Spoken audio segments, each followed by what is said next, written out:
మన శరీరంలో కొవ్వు పెరిగినప్పుడల్లా దాని మొదటి ప్రభావం మన పొట్టపైనే ఉంటుంది. పొట్టపై పేరుకుపోయిన కొవ్వును తగ్గించుకోవడం చాలా కష్టం. శరీర బరువు పెరగడం మీ రూపాన్ని ప్రభావితం చేయడమే కాకుండా అనేక వ్యాధుల బారిన పడేస్తుంది. బొడ్డు కొవ్వు సమస్య చాలా సాధారణమైంది. సాధారణంగా ప్రతి రెండవ వ్యక్తి ఈ సమస్యను ఎదుర్కొంటాడు. పొట్ట కొవ్వు పెరగడానికి అనేక కారణాలు ఉండవచ్చు. అందువల్ల దీనిపై దృష్టి పెట్టడం చాలా ముఖ్యం. మీరు బెల్లీ ఫ్యాట్ని తగ్గించుకోవాలనుకుంటే కొన్ని హోమ్ రెమెడీస్ మీకు సహాయపడతాయి. మీరు కొవ్వును బర్న్ చేయడానికి అవసరమైన వస్తువులను మీ వంటగదిలో సులభంగా కనుగొనవచ్చు. దేశీయ మసాలా దినుసులు బొడ్డు కొవ్వును తగ్గించడంలో మీకు సహాయపడతాయి.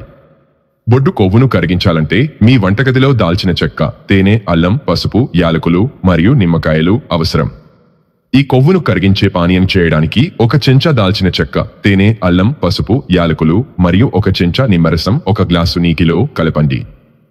ప్రతిరోజు మధ్యాహ్నం మరియు రాత్రి భోజనం తర్వాత త్రాగాలి. ఈ వంటకం కడుపులో పేరుకుపోయిన కొవ్వును సులభంగా తగ్గించడంలో సహాయపడుతుంది.